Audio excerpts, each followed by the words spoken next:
Really puzzled by how it works today. Are we live? Are we not live? We probably are live right Are we now. live? Yeah. We're live! Yes, you are live! Yoo-hoo! Hello guys, how are you guys doing? We are live for another one of those live sessions. It is Sunday, 8 a.m. New Zealand time. New Zealand time. And we are here to answer all your questions about traveling in New Zealand. But First, I just want to say thank you to everybody because this week we passed the 5,000 subscribers on YouTube. It's a pretty big milestone. We are really happy about it. I think that the next big milestone, to be fair, next big milestone is 6,000. But I think the next celebration we're going to have is going to be 10,000. I think, that would be pretty awesome. That would be pretty cool. So yeah, thank you very much everybody for subscribing, for liking our videos and everything like that. It means a ton to us. But Laura is going to quickly introduce us while I get everything set up. Yeah, so we are the team behind BackpackerGuide.NZ. This is Robin and I am Laura, and together we both run BackpackerGuide.NZ, which is New Zealand's largest travel guide online. We do everything about traveling in New Zealand. So we write lots of practical articles for you guys, working out your working holiday visas and banking and all that sort of nitty-gritty stuff, as well as showing you some awesome activities and destinations around New Zealand and traveling, bus, campervans, anything. We sort of feel like we are kind of experts in that field, and we've just finished doing our 365 activities in 365 days, which we put videos on YouTube for every single activity that we've done around New Zealand, and we learned so much about traveling New Zealand in that as well. So that is what we do, and that is why we answer your guys' questions every Sunday at 8 a.m. New Zealand time. And we also, just to remind you guys what times those are. If they're correct. And let us know if they're incorrect. Where are you guys at the moment, and what time is it near you at the moment? So in the US, it is, we go live at 3 p.m. EDT and 12 p.m. PDT, sorry. And in Europe, it's 7 p.m. And in India, that's 2:30 a.m. So yeah. All right, cool. Saying hi. Yeah, I'm just going to say hi to the chat first. Hey, Elvin. Yeah, I noticed that you weren't here for the last couple of weeks, but luckily you can watch the replay of the Q&A, which is quite cool. And Smiling Good Times from Seattle. So Smiling Good Times, I am suspecting that your real name is Chris Harkin, aren't you? Because you're having exactly the same question that was sent to us on Facebook. Tell me if I'm right or not, but I think I'm correct. And good morning to you, Graham. All right, so let's start with this question right here. So on Facebook, we had Chris Harkin, which said, coming over in 2.5 short weeks. Damn, that is really soon. And I would love to know more about the sun intensity, and if not only, I don't understand the question. I want to know about the sun intensity, and if not only need a good sunscreen, but any type of neck, head, or arm clothing protection from sunburn. Oh, and how about a few words about the dreaded Sandfly and how to both avoid them and minimize the harass or bites. Maybe would you read that again? You want to read it? Yep. Yeah, okay, she's reading it. Okay. Cool, that's the morning. I need to wake up. Just waking up. Okay, so let's start with our first question on Facebook from Chris Harkin. He's saying, coming over in 2.5 short weeks, would love to know about the sun intensity and if not only need a good sunscreen, but any type of neck, head, or arm clothing to protect from sunburn. Oh, and how about a few words about the dreaded sandflies and how to both avoid them and minimize getting harassed or bitten. All right, so first thing first, I am totally sunburned right now, so this is the I'm the best person to talk about that right now. I've spent the last couple of days outdoors exploring beautiful New Zealand, and well, you can see the big difference right here. I hope it shows on camera because damn, it is burned. So yes, the sun is absolutely much stronger than anywhere else in the world. You're from Seattle, so it is much stronger than in the US. Even if you feel like it's about the same intensity, honestly, it is much harder. And that's because if you know there is a hole in the ozone layer due to the consumption of like CO2, and it basically made a hole. And the hole is right on top of New Zealand. So between your skin and the sun rays, there is no protection anywhere else in the world, it would be filtrated by the ozone layer.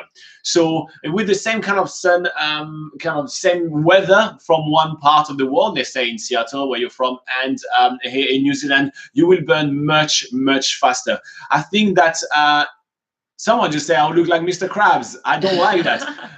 But yeah, I think that in New Zealand you can get sunburn in 7 minutes. Is that that's what they say, yeah. Yeah, so on normal Sunday, you could get sunburn in 7 minutes only. So you need to apply sunscreen very regularly. Literally, I was applying factor 40 sunscreen on myself for almost a whole day, and I still burnt because I probably missed out a little bit, and because maybe my buff was rubbing off the sunscreen. So I'm sunscreen here, like literally on the side, on the nose, everywhere there, under the arm. It's you know, everywhere that basically I kind of missed when putting the sunscreen.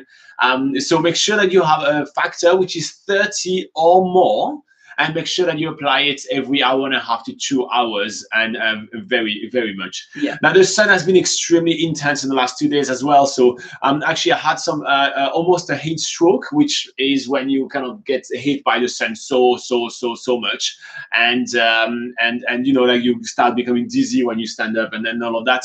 So it's really important to have a sun hat. So like, you know, you can have a cap, you can have like a round hat, you can have like a buff. You know, for example, we're big fan of, you see us all the time on videos with buffs, so we're big fan of buffs. So yeah, so make sure that you put something on your head to cover your head for that. So it's really important.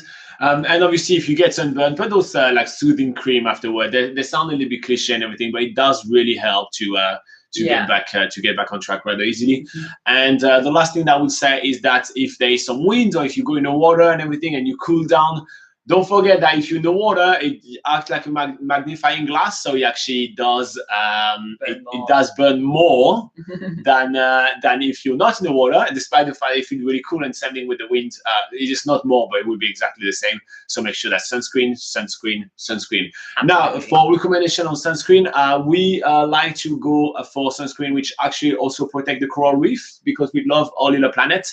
So make sure you check that out. They're sometimes a little bit more expensive, but it's definitely worth it to keep our coral safe. And they use natural ingredients, which is generally better for the skin. Yeah, so yeah.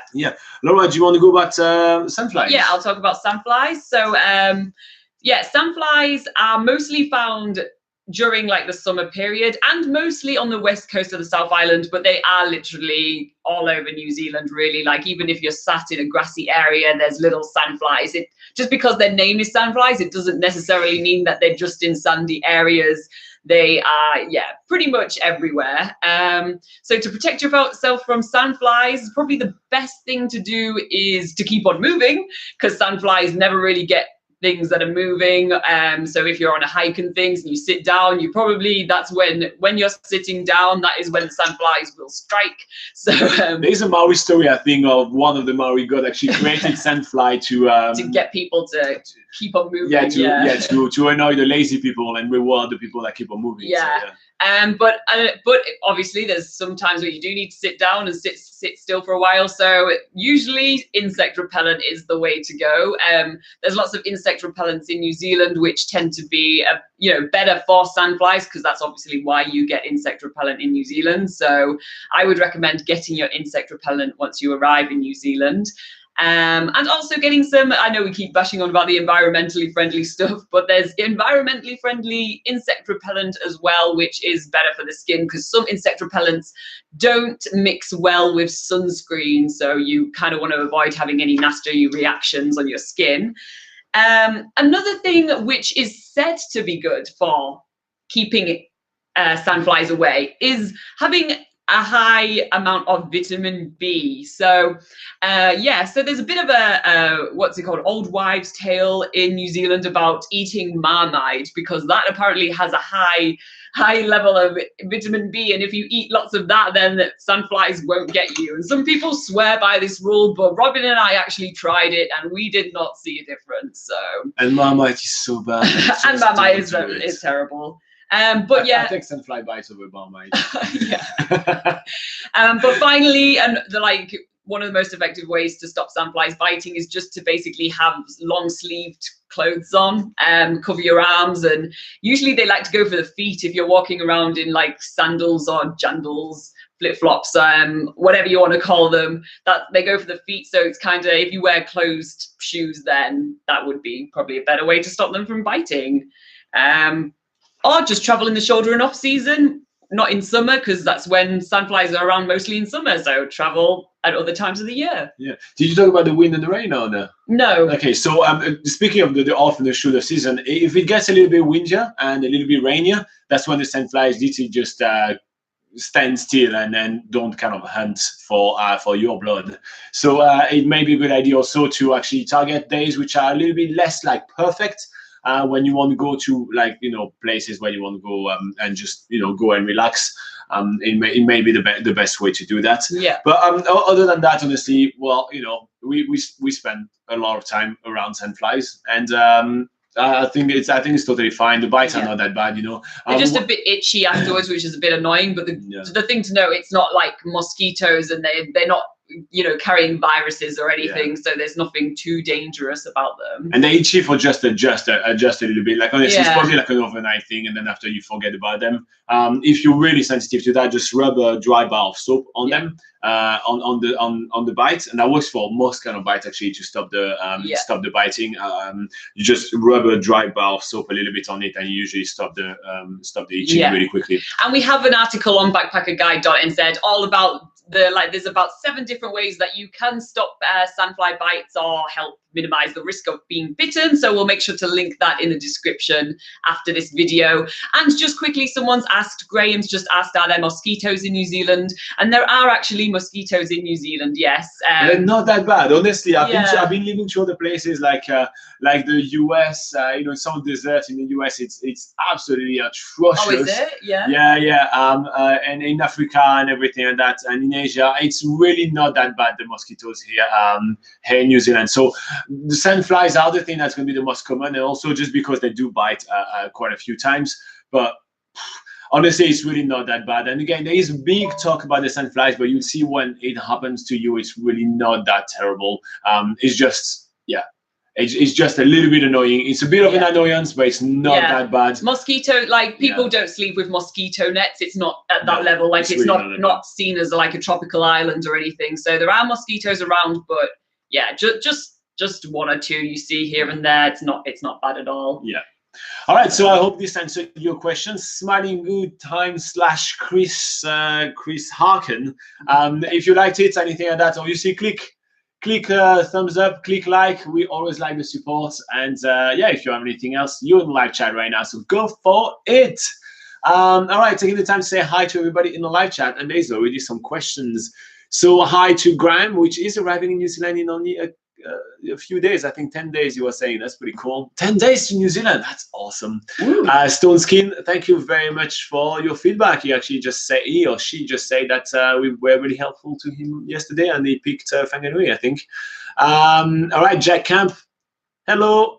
Am I to go to the Bay of Island with 7 days only? Oh, yeah. Well, go. It's awesome, the Bay of Island. Go for it.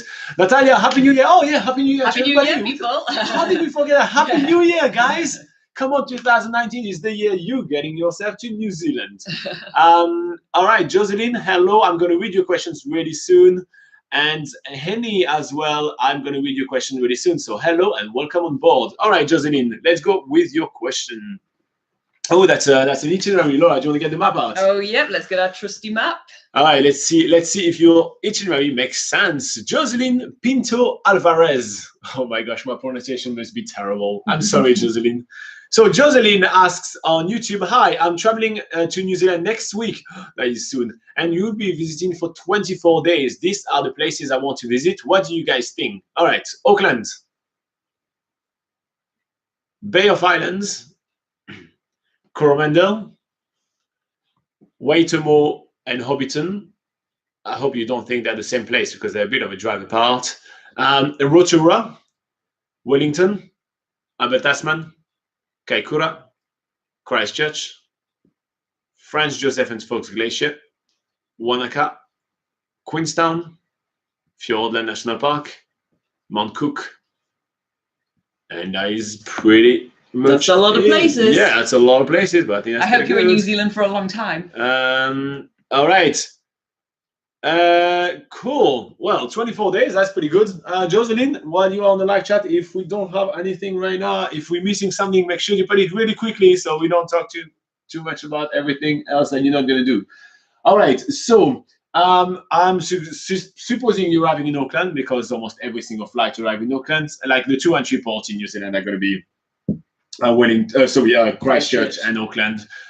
It's really rare to arrive at other places, but you're probably going to arrive in Auckland. So the trip that you're going to do in the Bay of Islands is always the shorter kind of like trip because it's basically a back and forth. So what I personally like to do when I do my itineraries around New Zealand is that I always leave the Bay of Islands for last. So if there is some other places that I've visited and I want to stay longer and everything, this is usually what's going to save me, like, about 2, 3, 4 days sometimes. And it is a beautiful place, don't get me wrong. I genuinely love this place in New Zealand, but I feel that this is the thing I can cut because it has beautiful beach, a lot of islands and everything like that. So this is a thing that you will have been able to see around New Zealand as well. So if you keep it for last, you have the flexibility of being able to extend your stay somewhere along the way. And if not, you stick to your plan and you get to visit it. So I think it's always a really good way to do it.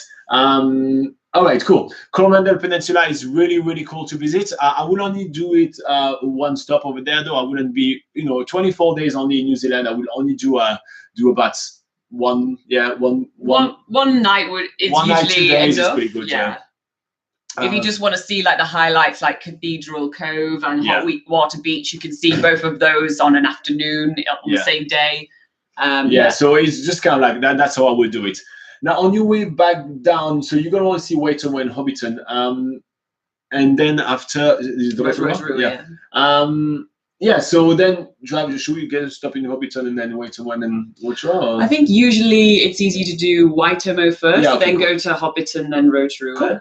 All right, so then you make your way to Waitomo. Sending Waitomo is like a one night because you're just going to want to explore the, do some blackwater rafting or explore the glowworm caves. So it's a half a day activity.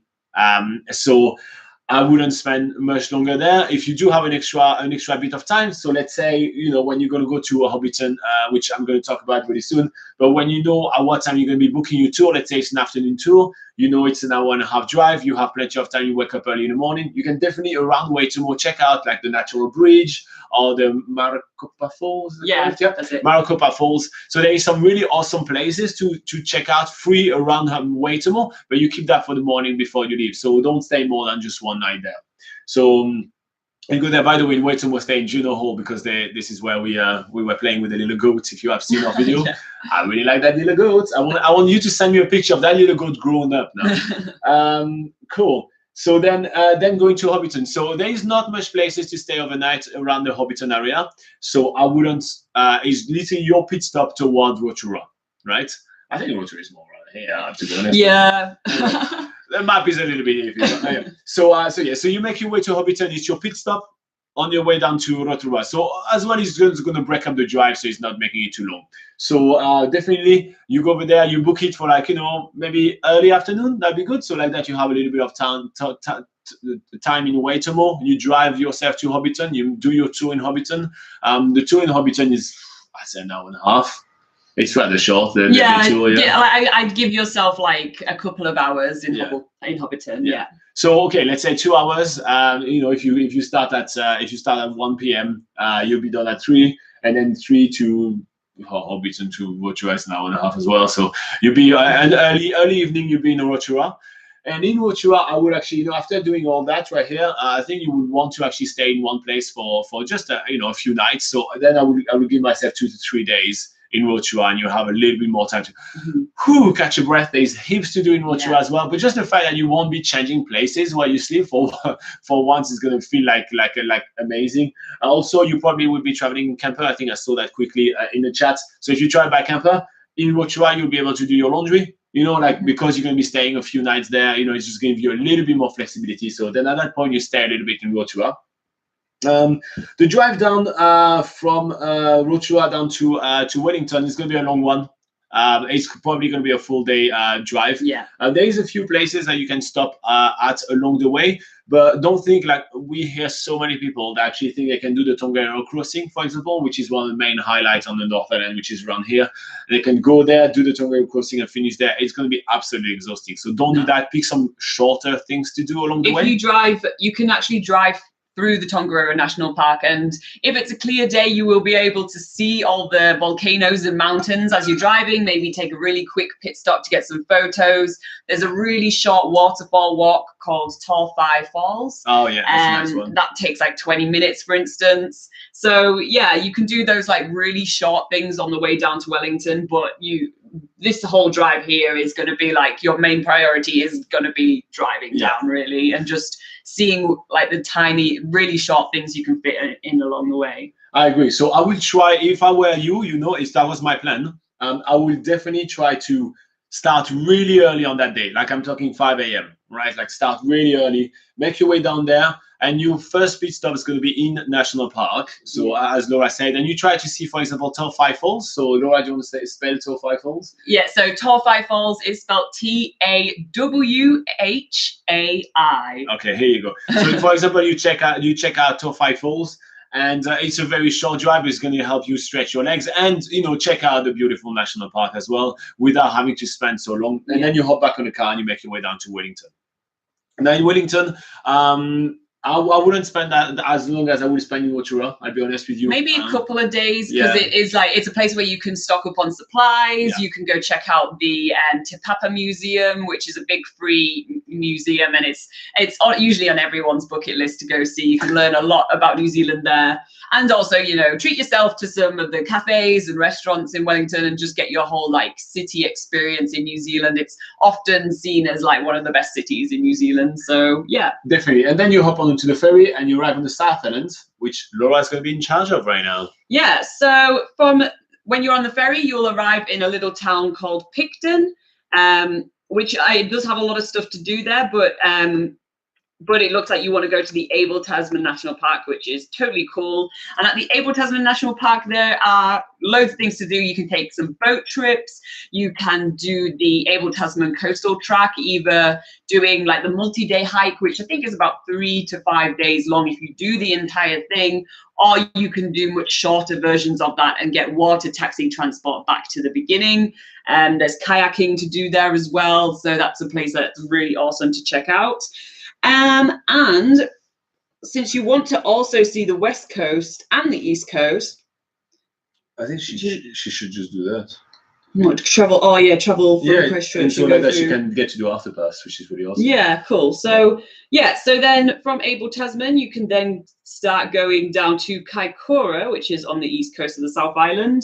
And there you might want to spend a couple of days. There's lots of really awesome activities, especially to do with wildlife, which I'm sure you already know about, and that's why you want to go to Kaikoura. Including my favorite activities in New Zealand, which is seal swimming in Kaikoura. You definitely have to do it. Yeah, so there's like, dolphin swimming, whale watching, albatross boat tours as well as a few hikes and things around as well. So check out our videos. We have a lot of videos about most of the activities we're talking about right here. So make sure you check out the videos and see which one is the one that is worth your money, which is why we do so many activities, just to make sure that you know what you spend your money on. Yeah, and then from Kaikoura, it's quite a short drive to Christchurch, just under a couple of hours.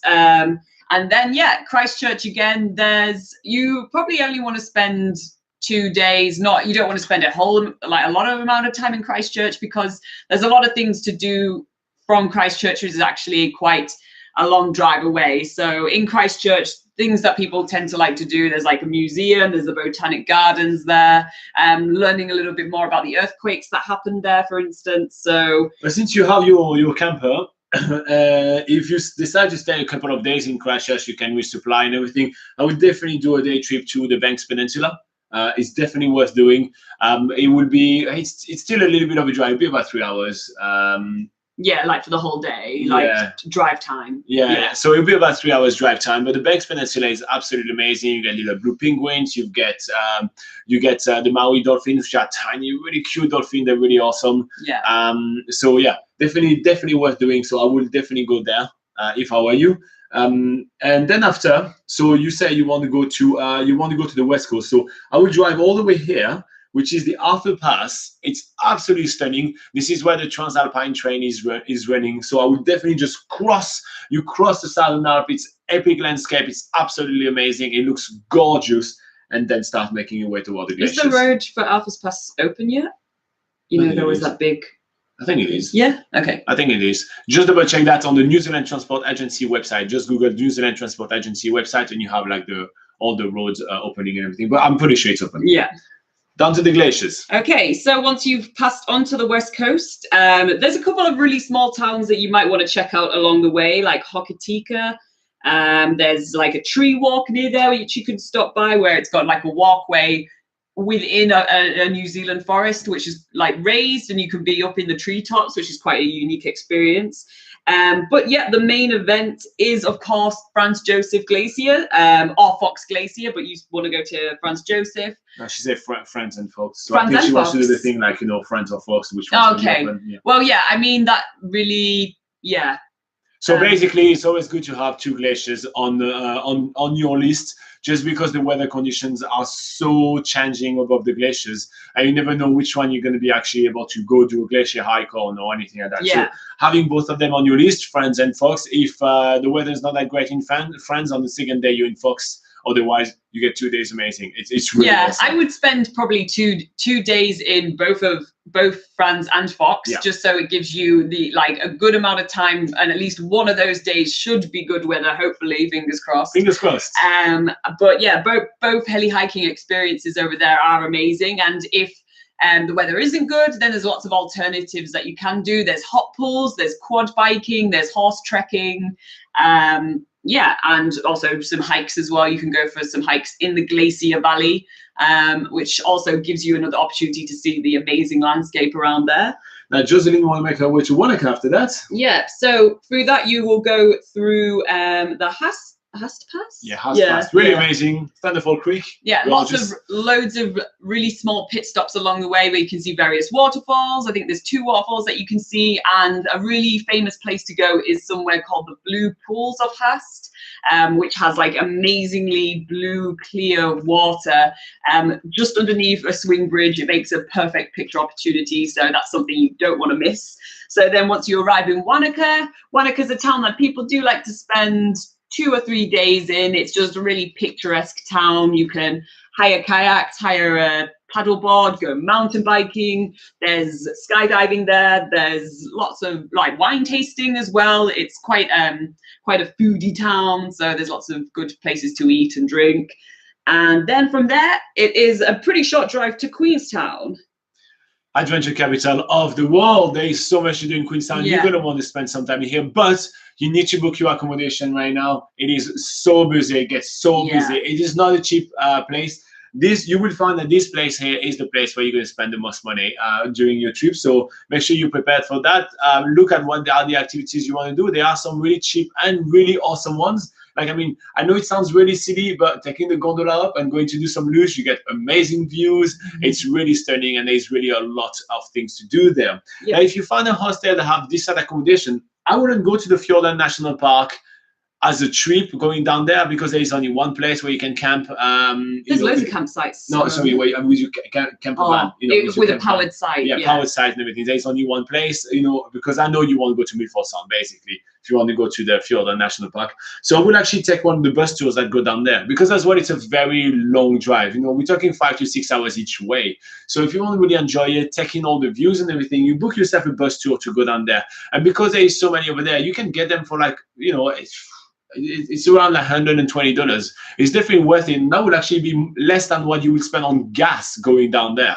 So I will definitely take the guided tours. You're going to get plenty of stuff along the way where you could go, and stretch your legs and do all those things. So I will make Queenstown my base for both exploring the Fjorden National Park and obviously Queenstown, because that's where you wanted to go. Yeah. That's what I would definitely do, and then making your way to Mount Cook. Wait, so we're going back and forth. Yeah, back and forth, and then Mount Cook. Yeah, so in Mount couple maybe on the way, or stop for a picture. Yeah, stop for a picture. Well, that's Lake Pukaki, we'll say, because take a pose just above it. So yeah, so on the way up to Mount Cook, the drives are amazing. You go through Lindis Pass, which is another famous like mountain pass area. There'll be lots of photo opportunities around there, but only stop in designated stopping places and rest stops. Don't just stop on the side of the road, because that's lots of accidents happen. So yeah, so on the way there, you'll also want to probably stop at Lake Pukaki, which is known for its beautiful blue waters, and you can see Mount Cook in the backdrop. So that's a really awesome photo stop. And then make your way to Mount Cook, which again is another place you'll want to book your accommodation pretty early, if you want to have a powered site for your camper van.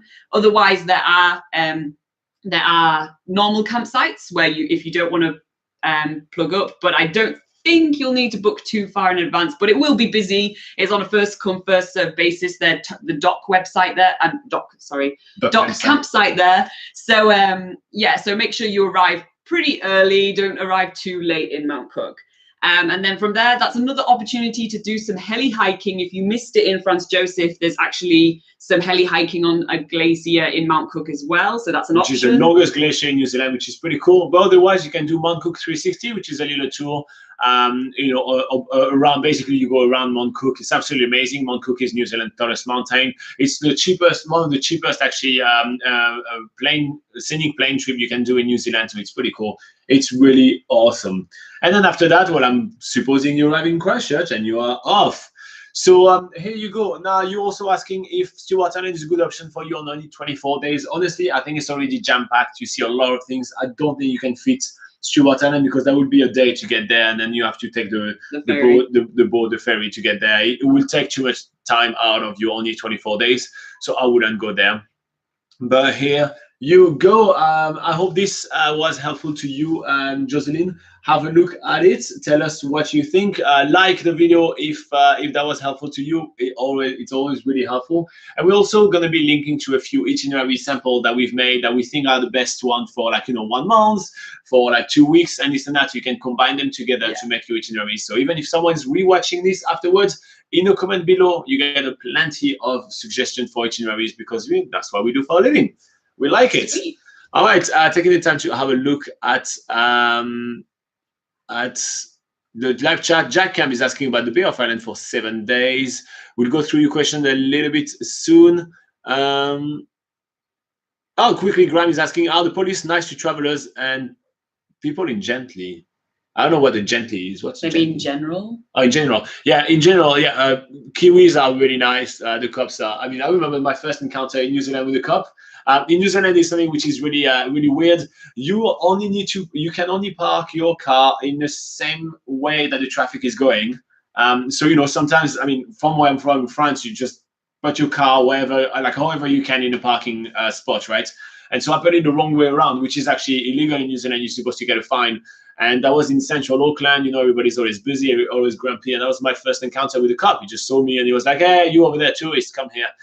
And, you know, it was just mostly mocking me. And he actually stopped the traffic around so I can get the car out and get me to park the right way, which was really cool. Now, cops are really, I mean, I never had a bad encounter with cops. Yeah, they're you know, they're just, like anywhere, they're just doing their job. They may stop you if you're speeding, but I think they have the right to do so. They're usually, you know, pretty easygoing about it. They'll, you know, if you are speeding, you'll just get your fine and you'll have to deal with that. But they don't do anything in a negative way. Yeah, they're not like just targeting. They're not just targeting. They're not just targeting tourists. They're locals as well. Yeah. They will stop the speeding. So yeah. And in general, they're nice anyway. If they give you a ticket, they give it to you with a smile. Yeah. So Henny was asking on YouTube, and we're going to go really short on this one because we do have some other questions to go. But Henny is asking, hello, I'm from Sweden and traveling to New Zealand next week. Yes, someone else coming. Oh my God, everybody's like coming super soon right now. It's so awesome. #joy. I'm wondering about the weather. Is it warm in New Zealand so you can walk around in short and t-shirt, or do you need warmer clothes? Well, listen, what we're wearing right now is what we are wearing right now, and this is what the weather is. Genuinely shorts, t-shirt, you're going to be totally fine. You want some layers because the New Zealand weather is always changing. And if you do have some questions about what the weather is like in January, which is probably what you're asking, make sure to check out a video that we made last week So just go on the channel and click down, and it says what is the weather like in January. Yeah, check that out, because we talk about all of that, what clothing you should have, what are the 10 items you need to have, 10 top items you need to have in there. So make sure you check out this video, honey. We just covered that last week, and we go in really great depth with every single one of the weather forecasts that we can find, which is quite cool. All right. Cool. Let's go through another questions. I had a question I really wanted to go over, and it was, Ben. Oh, that was cool. Yeah, I like Ben. All right. So on Facebook, we had a guy called Ben Holmes that asked us, hello, I'll be honeymooning in New Zealand in May, renting a campervan in Auckland and returning it in Christchurch 3 weeks later. I had a question that I hope you'll answer in one of your live videos. Here you go. Watching your biggest gap year videos, you often cover the activities, but don't focus on your day-to-day life. Can you give an overview of where you would eat, cook, and sleep? I was a bit surprised to see that even though you had a campervan, you still stayed in a hostel most nights. I know you don't still have the campervan, but I would love to get a tour of it and to know what are the aspects of having a campervan that really worked for you and the one that didn't. So what about campervan life in New Zealand? We spent quite a while in the campervan, that is true, and we don't have it anymore because it broke down on us and it was an absolute piece of crap. I'll be honest with you, it wasn't a rental, it was something that we bought, and we bought with the budget that we have, and we basically got scammed, and that was pretty terrible. Now, I'll go through your questions a little bit in steps about everything that you ask, because there is a lot of things. But about the food, first, we cooked for ourselves almost every single night. We did eat out a few times, but we cooked for ourselves almost every single night because that's the best way to control your budget. It can get really expensive to eat out all the time. And that is actually one of the reasons why we decided to stay in hostel really often. But I'll cover that a bit later. But we do like to have a little bit of a better kitchen than the cramming little thing that you have in the campervan. Even as big as our campervan was, guys, check out our videos. Now, for morning, we usually have either toast or muesli, and we have heaps of fruit. We like to have a ton of fruit. It keeps us healthy. You know, like when you are on the road and you do that much so often, like you have to know that our days were, very often between 18 to 20 hours days, right? And they were back to back to back to back to back. So we had very little sleep for doing all the filming that we need to do, all the transportation we need to do. We still run the website as we were on the road and everything. So we did need to do a lot of stuff. So we needed to actually boost up our vitamin level a lot. So that's why we liked also to cook for ourselves, because when you eat out, it's often quite bad. Now for lunch, we had something called budget sandwich every single day. So it was a couple of slices of toast, and we put whatever filling we was on special that day at the Pack and Save. And something we had heaps of fruit with that as well. So when I say heaps of fruit, we had almost every meal we had 2 fruit each, which is how we kept ourselves kind of filled and healthy. And for dinner, we actually cooked at the hostel, so we could have actually a nice, really big, full meal every single time. We're talking about pasta dish. We did a lot of burritos as well. Laura does some really awesome burritos. And it's a good way to cram basically a lot of vegetables into a wrap. So that's one of the reasons why we like to stay in hostels. So Laura, do you want to explain why we decided to stay in hostel most of the time? For us personally, remember that Robin and I run a travel website, so we actually also want to experience lots of types of accommodation in New Zealand just for our research purposes only, which I know is not a reason that you guys are going to have as well. So like we try to really mix it up a lot, but that's not necessarily what people will want to do as much as what we did. But a reason you might want to stay in a hostel is so that you can use their facilities, such as the showers, the laundry, and just having a bit of a bigger kitchen with more like utensils and stuff to use. Maybe remember with your camper van that you often need to power up your camper van every 3 days. You also need to change the wastewater, and you also might need to change the gas cylinders if you're cooking on it regularly. So if there's times when that stuff runs out and you're like, oh crap, we need to go and like refill all that stuff, you can just stay in a hostel while you're like sorting yourself out, and then get back into your camper van the next day. Another thing, we got really good Wi-Fi, like not really good, but we needed access to Wi-Fi. So we had more like one of the reason, like, you know, and Ben, I know it's not going to apply to you, right? But one of the reason also is like, you know, we need to power all our cameras. Yeah. You know, like running a business, you know, we had so many computers, cameras, lights. I mean, you should see we had box and box. Actually, if you watch the videos of us arriving in Stewart Island, you see what is the minimum amount that we would take on a walk of stuff that we actually would carry with us, and there is still boxes and boxes and boxes. So it's because we have slightly bit different needs, and that's why we stayed in hostels so much. We would have been able to stay, I would say, about half the hostels, maybe even a third of the hostels we stayed in, and mostly in campsites. I still would have stayed in powered campsite almost every time, just because you kind of need a lot of power with that. And yeah, the other thing is just the shower and just kind of like the comfort, right?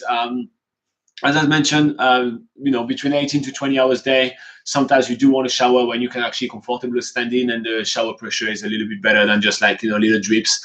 And your toilet is not a porta potty that you can barely stand on. So, you know, I'm just being honest with you. Sometimes you just want a little bit more comfort, and that's why we decided to go for hostels. And also remember, guys, that we were doing literally 365 days, which obviously if you're doing your holiday and stuff, you can definitely like do the whole campervan lifestyle full on if you are just doing it for a month or so. So you don't really seek those same sort of comforts as you would if you were doing the whole year, I guess. Yeah, I think Laura and I actually did discuss around the end of the year. We actually only one or two nights that we actually did 7 to 6 hours sleep. Every single other night that was less than that.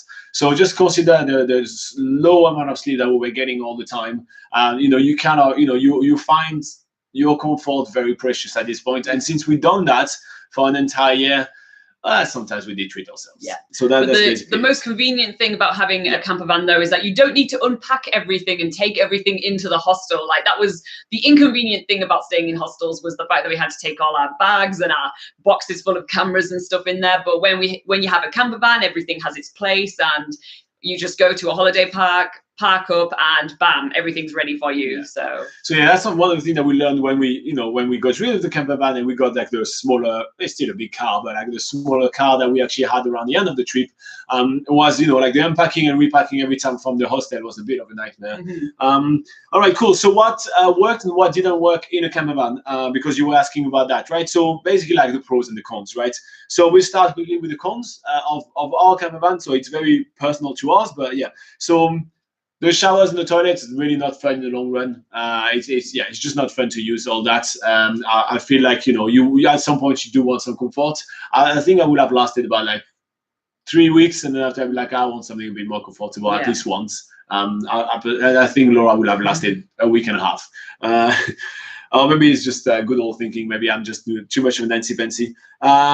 So our old camper van, it kept breaking down. You know, like what we showed it breaking down twice, but we had issues with it by like, you know, once a month, which was a bit of a nightmare. It was really hard to drive. First because it's a big stuff, so that will apply to any camper van. But also the one that we had was a very old one, so it didn't have any power steering. So it made me work my muscles quite a lot. So work on those guns. Finding a place to park as well when you have a bigger vehicles, or in cities and stuff, it's always a little bit trickier to, you know, park up at the supermarket even, and just fitting into a normal car parking space isn't exactly easy. Lastly, we had a lot of leak in our camper vans. That was a bit of a nightmare for us, but you know, again, it's not all the campers, but it does happen. Now the pros of what worked, that's the second to last. So well, in our camper van, we had such a big camper van, so there was a lot of space for us. Camper vans are usually designed pretty smartly, so they have a lot of storage, and you could just literally, like, you don't have to live basically out of your backpack, which when you are staying at hostels, you everything you own is in a backpack, and then it's really hard to find everything. But in a camper van, everything has its place, as I was saying before, and it's really easy to pick things out. And and it's also like, it's a good place, like a good backup for sleeping if you can't find hostel accommodation somewhere. Usually there's more of an abundance of camping accommodation, or going to designated like freedom camping spots. So there's more options in a camper van to find places to sleep rather than in hostels. And again, super convenient because you have everything that you need in that one vehicle, and you don't have to, you know, keep on, you know, when you go to a new hostel, you need to figure out like where all the stuff is for cooking and things like that. And like I said, repacking and unpacking is not an issue in a camper van, and that's it. Definitely. All right, so Ben, I hope this answered your question and inspired you a little bit. I know we didn't do much of a behind-the-scene videos, but it's just because we were doing so many videos about so many activities. And really the aim of that trip was to to showcase really what all those activities look like, to help you know where to spend your money, because one of the biggest expense when you travel around New Zealand are those activities. So I hope that in that sense those videos were really helpful. Now, as per Campervan life in New Zealand, yeah, that's true, we didn't really cover that, and but yeah, we're here on the live videos to answer those questions and tell you how we actually felt about it. That would have been cool to do a tour of the campervan. I think at some point we did talk about it, but yeah, we didn't end up doing it, so we're sorry. All right, Ben, you're welcome. This was the video you asked for. Give us a like, give us a sub, all of those kind of things. That's always super helpful. All right, let's move on to the next video, to the next question right here, which we received on Facebook from Tiffany Coe. Hello, I am Tiff, a backpacker, and I have a question I want to ask. If I only have 3.5 months left in New Zealand, I can only choose one place to work for a month and travel for the rest for 2 months. Which place would you recommend? I have done the South Island except the West Coast and Nelson, and I haven't been to the North Island at all. Thank you very much. Yeah. So, in my opinion, you should work on the North Island since you haven't explored it at all. Yeah. And so there is basically 4 places where I would recommend to go base yourself and work. And the first one I want to mention is Rotorua. I want to mention Rotorua because there is a lot of work opportunity over there, but also because it's very central on North Island and there is so much to do in Rotorua. So I feel like this would be a really great experience to work and live in Rotorua. It's one of my favorite places on the North Island. It has a little bit of a bad rep because of the sulfur smell that it sometimes has, but honestly, you get used to it within only a few hours, so it's not going to be a problem. Don't let the big mouth talk you out of that. It's really cool to live in Rotorua. And I really like the fact that you will be able to explore everywhere. So if you have your own car, you can drive to so many places like Tauranga, you can go to Taupo, you can go down to Turangi, you can even do a whole trip down to the Tongariro National Park, you can explore the coast, you can all go to Whakatane, which has the White Island, which is like a marine volcano. There's really a lot to do. You can go to Hobbiton, and all of that is within about 3-hour drive. So they're all definitely doable for either weekend trips when you're working, or just when you just want to go after that, just after working and you want to start exploring. Yeah. So Rotorua is a really cool place, and I think that would be the #1 on my list if I were to choose one place to go work. Laura, do you want to take the next one? Yeah, another place you could base yourself is Wellington. Loads of people really love Wellington because it's a small capital city, but it's full of culture and arts and loads of, like, if you are a city person, then people that really love cities usually really love Wellington. And it's situated on the waterfront, and there's some really cool places to sit and people watch. There's a few walks and stuff within the city itself, which is really awesome. So being based in the city, there's a lot to do, but also from Wellington, there's lots of day trips that you can take as well. There's the Kapiti Coast, which is lovely beaches and lots of stuff to check out over there. There's the Wairarapa, which is on the west side of Wellington, and there you can see some Lord of the Rings locations. You can go and see lighthouses. There's really awesome rock formations, as the coast is quite rugged over there. And yeah, there's loads more you can do around the Wellington area. And yeah, that's Wellington in a nutshell, and why you might want to stay there. All right, Napier Hastings. It's a great place to do 1 month's work, fruit picking or any agricultural work. You're going to get them rather easily. Stays at Archie's Bunker. And the owner over there is going to help you find a job in no time. She's really awesome with that. And there is really plenty to do there. It's the east coast of the North Island, so there is a lot of things to explore. There is the beautiful Gannet colony, which is one of the highlights of any trip in New Zealand. It's so awesome. And it's also kind of a wine and food kind of mecca of New Zealand. So if you're into your food, you're gonna really have a really awesome time there. And gateway to explore. So something you can cross like a mountain range, and you can get to the central North Island. So you can see the world famous Tongariro National Park with the beautiful Tongariro Mountain.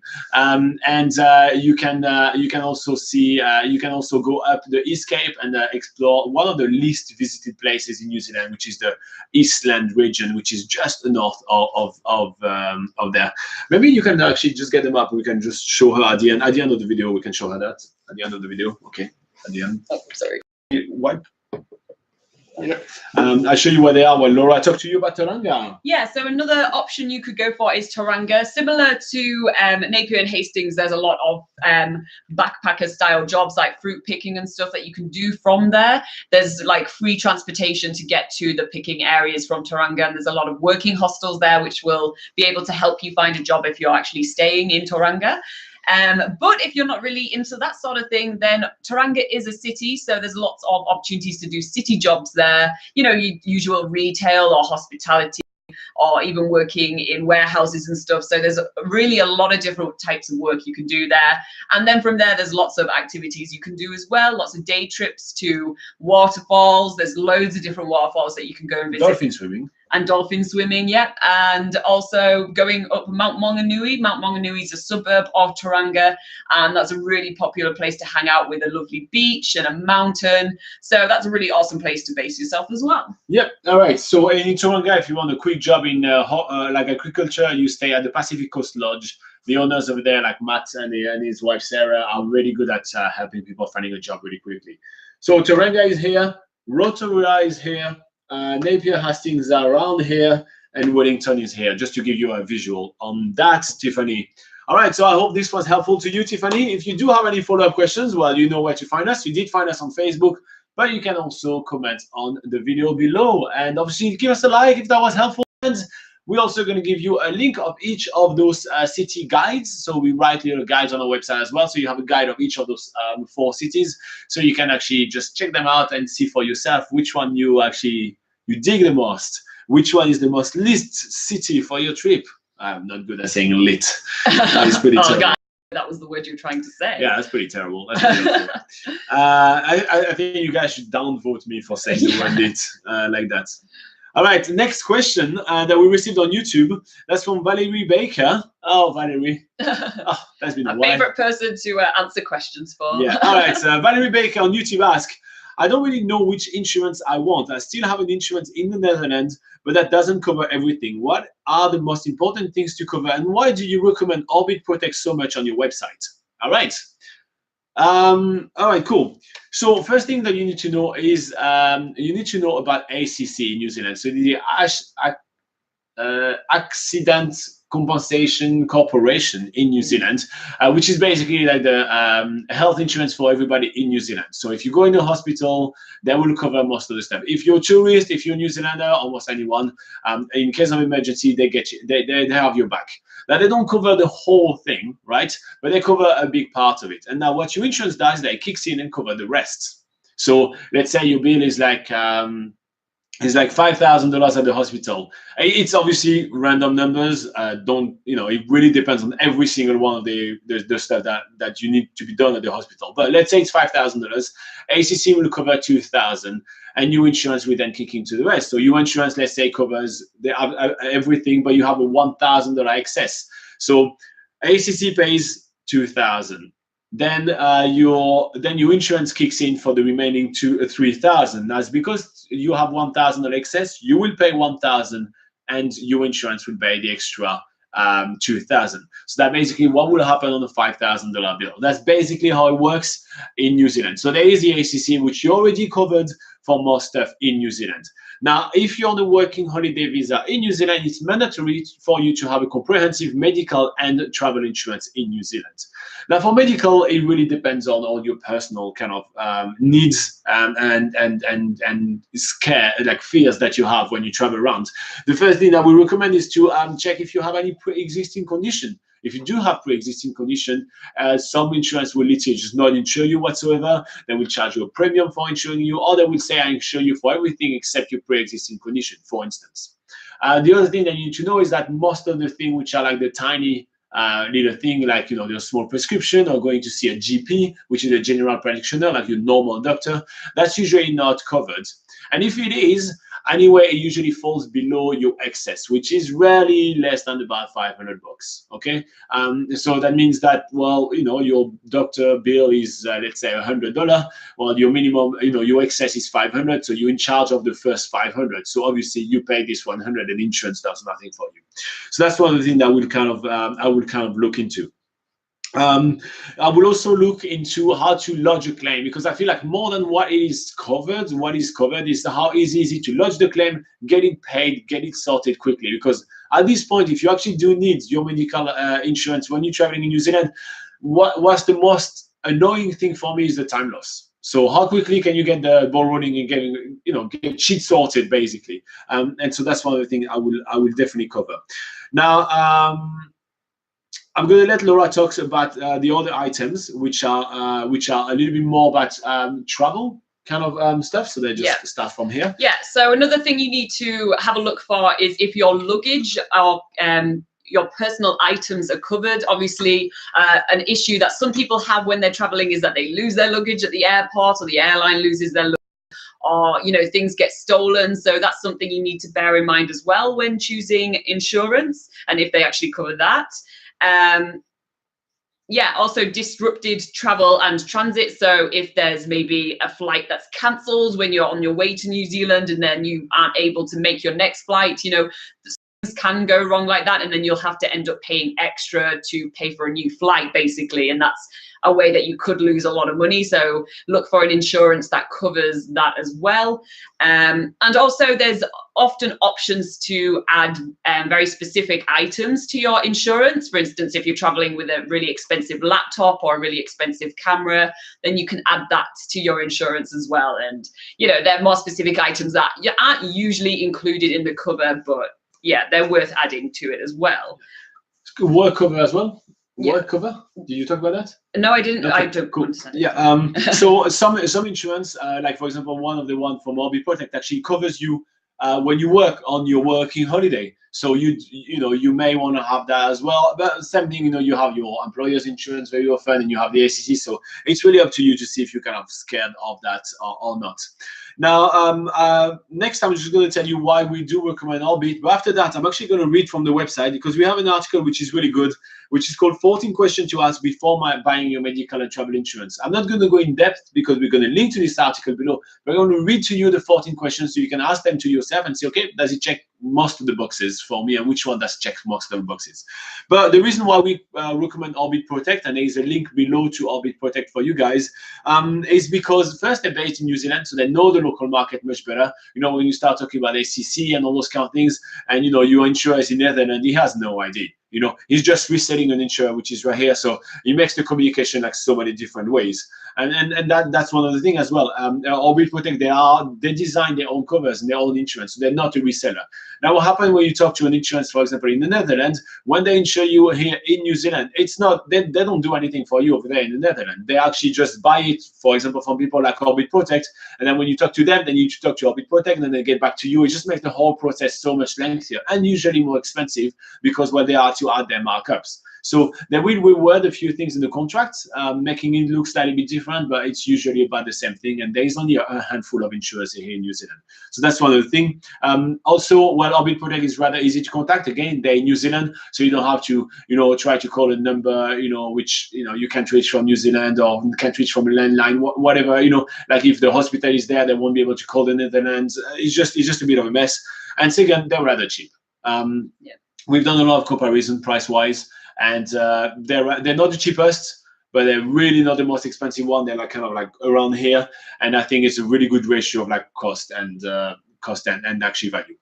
All right, now we're going to be reading those 14 questions quickly. So we're finishing with the 14 questions you need to ask for buying medical insurance, before buying medical insurance in New Zealand. So first thing first, and the first one we have in the article is, where is the insurance company based? The second one is, who is the underwriting company, and are they licensed? So every insurance has to go through an underwriting company, so it's usually written at the bottom, and the license is with a number of letters, so like AAA or A+, or those kind of things. So get one of the best one. How does the policy define pre-existing conditions? So that is only if you do have pre-existing condition. Make sure you contact them and you ask that. Will pre-existing condition affect your coverage? So how much more do you have to pay if you have a pre-existing condition? Are there any medical inclusions that apply to you? So do you have something that you need to be covered, which is excluded from the specific insurance? Will you have to pay a deductible or an excess? If so, how much? So that's the excess. That's the amount of money that you're in charge of. Almost every time you do have an excess, and it's totally fine, because to be fair, you very rarely use your medical insurance, so don't be too scared about that. But check if there is an excess, if so, how much. If it's less than 1,000, usually it's pretty good. What is the procedure for handling claims? So how quickly and how fast can you get the ball rolling? Do you need approval from the company before seeking medical treatment? So some of them actually require you that you contact them first, and then you go see the doctor, go to the hospital, which adds an extra layer of steps and everything. So make sure you keep that in mind. Will the insurance company pay the hospital or physician directly, or do you have to pay first and then you get your money back? That's something that you want to keep in mind as well. Does the company provide a fee and a free 24 hours phone number? That's pretty important as well. Does the policy includes any of the sports or like kind of activities that you want to do along the way? And what if you, number 12, sorry, what if you want to stay away longer than originally planned? So how is it easy to extend your coverage? 13, once you've signed the policy, can you make some changes to the insurance coverage? So can you contact the company and add or delete some stuff? And can the company do the same thing as well, which is quite important? And finally, when does the coverage begin and end? So it's quite important. And we have a full article. Laura, do you want to show the people? Yeah, so on BackpackerGuide.NZ, we have all these questions are on an article, which is 14 questions to ask before buying travel insurance. So we will link up to that article in the description after we do the rebroadcast of this video. Otherwise, just a quick search on BackpackerGuide.NZ is a good way to find that article. Cool. If you like the answer to this question, click us, like, subscribe, all of that. It's always super helpful for us. And we're going to move on to our last question of the day. So we're going to be almost done right now, guys. Last question of the day that we're going to cover. And let me just have a quick look. Oh, do you want to quickly answer, Graham? Can you camp on top of Mount Rapu? No, you can't. You're not allowed to. You would have to ask permission. There has been some people that have taken photos of their camping, but they have all asked permission. Yeah. And there's a few people that you would need to ask for permission for. So I wouldn't even bother trying. Yeah, to be honest, it's a long process, because you have like both, like, you know, Maori tribe that own the place, plus the dock and everything. It's a long process. Yeah. But all right, cool. So on Facebook we had Agata Skowronska Grabowska. Oh, I am so sorry. Maybe just say their first names. We don't need to go through all this. Yeah, all right. Agata on Facebook, she asked, what are the best places for surfing for beginners? All right, Laura, go for it. All right. Well, personally, where I think is the best place to go surfing for beginners is in the town of Gisborne, which is on the east coast of the North Island. The reason I think this is really good for beginners is because they have really good waves there, but it's also on a sandy beach. So I think it's called Waikanae Beach in Gisborne. This beach is a really popular surf beach, but it's all sand. So obviously when you're beginning, you're going to fall off your surfboard a lot, and it's usually better if you're falling onto nice soft sand rather than rocks. So, and also there's lots of really awesome surf schools over there as well to learn. And we actually did some surfing over there with a guy called, well, his company is called Surfing with Frank, and we'll make sure to put that video. Frank, obviously. Yeah, so Frank, he's really cool. We'll link up to the video in the description when we do the rebroadcast of this video, and you can check out what it's like to surf with Frank in Gisborne. Next one is Westport. If you go to Westport and you stay at the Basil's Hostel, it's such an awesome place owned by two surfer dudes, which are really awesome.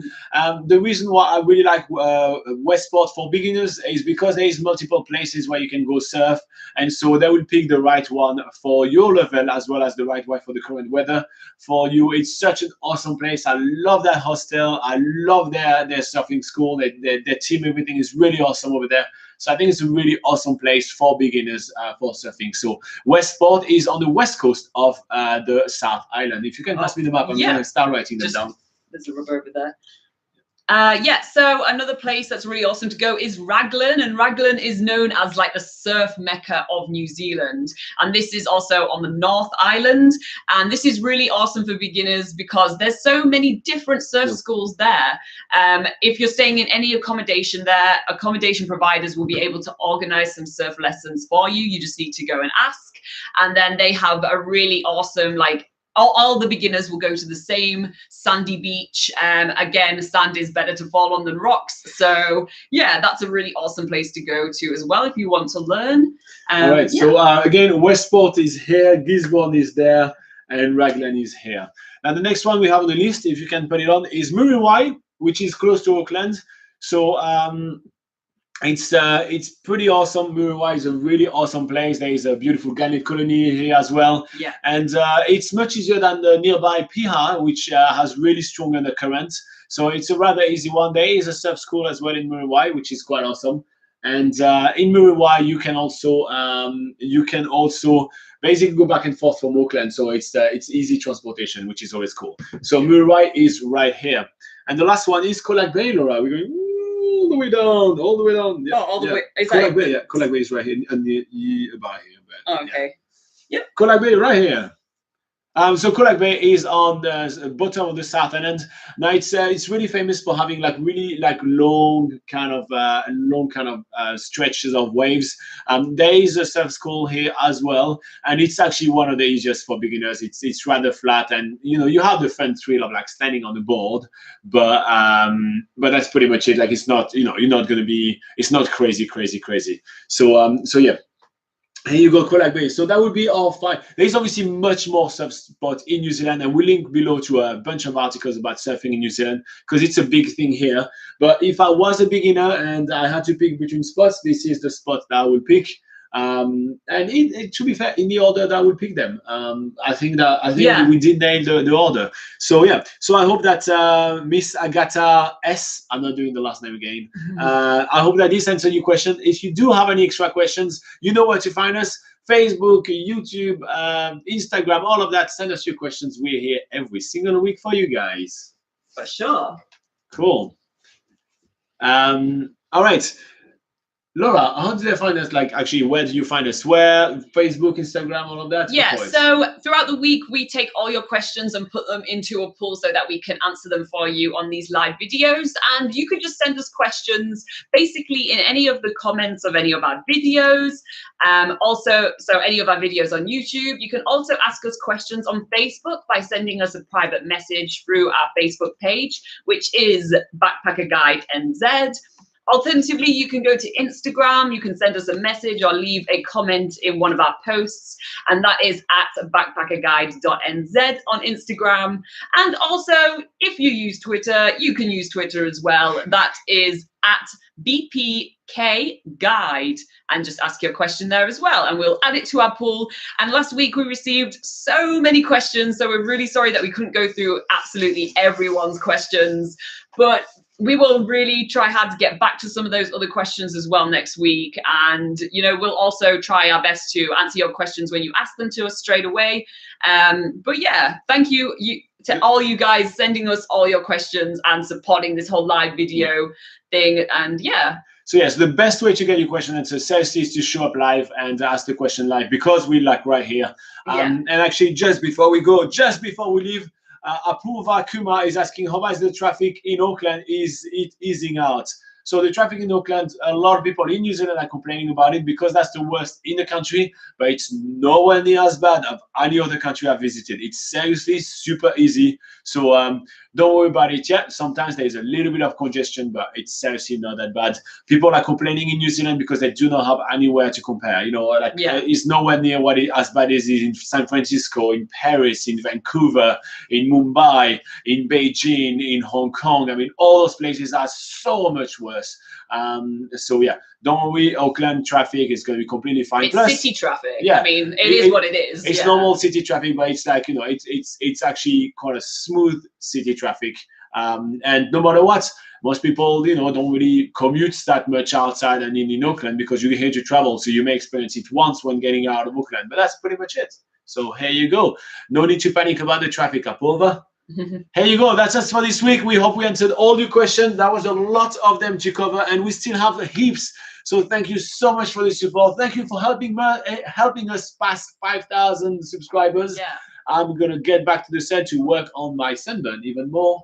And we hope to see you next week at the same time. Nora, do you want to show the time? Oh, yeah. The one that has them. We see you next week at 8 a.m. Sunday New Zealand time, which is Saturday at those times in your country. So yeah, Europe, apparently we got that wrong last time. So I think it's 7 p.m. on a Saturday. For UK, right? For UK, 8 France. p.m. in France. Yeah, you know, around the, you guys know. Just go into Google, New Zealand time, 8 a.m. on a Sunday. See what time that is in your country. Yeah, guys, just make it up. Come, show up live. I know you guys are all about to come to New Zealand really soon. Easter season for everybody to arrive. Everybody in the live chat was here. I'm here next week. I'm here next week. Yeah. Or if you do have some stressed last minute question, if you're like about to regret, like, oh, should I not take that plane? Come here and chat to us, and we'll convince you that taking a gap year in New Zealand, or even just taking a nice trip to New Zealand, is the best decision you make your whole life. See you next week, guys. Thank you very much. See you guys. No. Yes.